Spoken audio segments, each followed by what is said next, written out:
Buenas, mi nombre es Hanna Sofía Muñoz Jara del grado 9 y esta es mi exposición sobre la monarquía. ¿Qué es la monarquía? La monarquía es un sistema político que busca que el poder se ejerza sobre solo una persona, mejor conocido como rey, sultán, césar, emperador, faraón, entre muchos otros.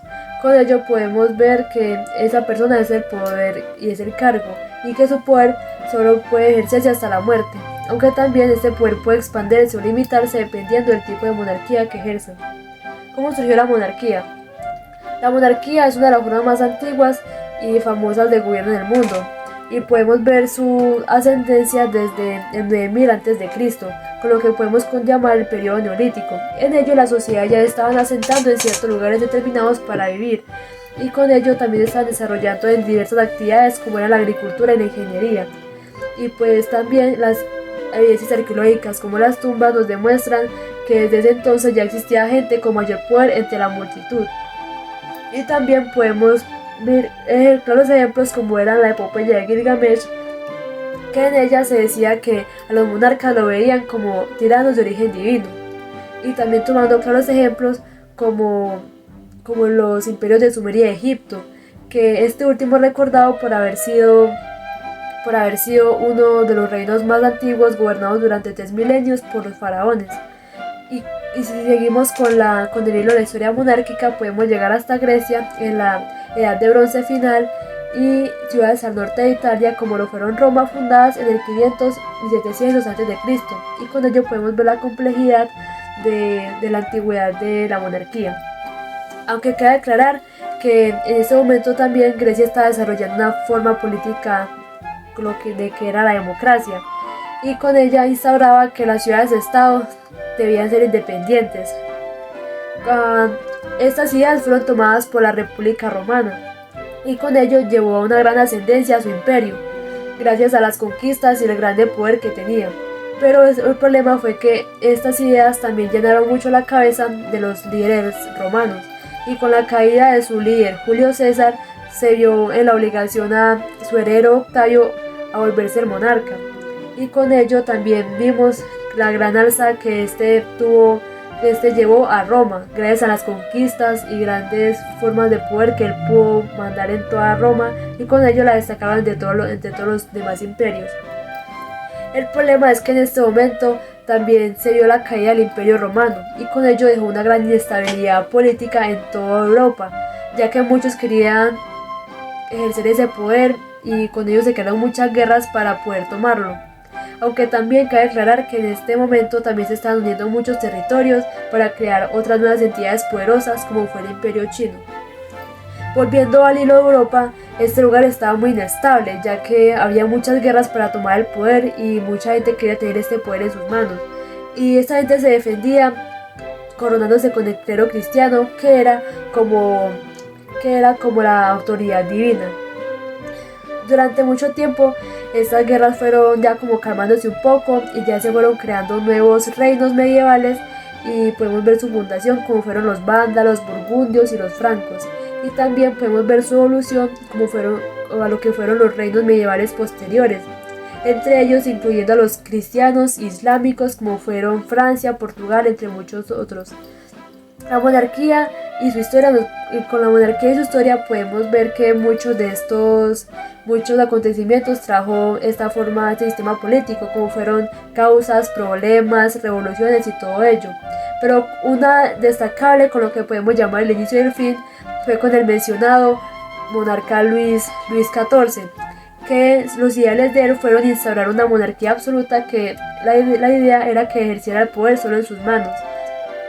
Aunque también tuvo un gran triunfo, eso también llevó a muchas revoluciones que subieron a gran escala, llevando a revoluciones importantes que cambiaron la línea política del mundo, como fueron las revoluciones americana y francesa.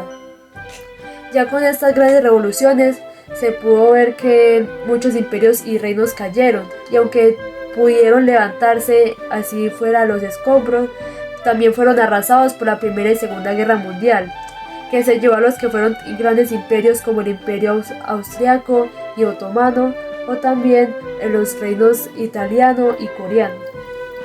Características principales. Hay que aclarar que en esas características hay tres que que las llevan todas las monarquías que luego voy a mencionar. Por ejemplo, la primera característica es que la sucesión es hereditaria, o sea que pasa del rey al primogénito. La segunda es que tiene carácter vitalicio, es decir, que gobierna un solo linaje y que su derrocamiento solo se ha visto mediante el derrocamiento armado, coactivo o violento. Y la tercera es que el gobierno de una sola persona. Aunque la casta real tenga más componentes, el que gobierna es solo una persona. Y con ello ahora pasamos a las tres clases de monarquía principales que hay, aunque hay muchas otras, pero estas son como las tres principales. La monarquía absoluta. Fue una monarquía instaurada por el rey Luis XIV y que en ella también fue reconocida de la Edad Media. En ella se dice que todo el poder tiene que centralizarse en una sola persona y nada más que en ella.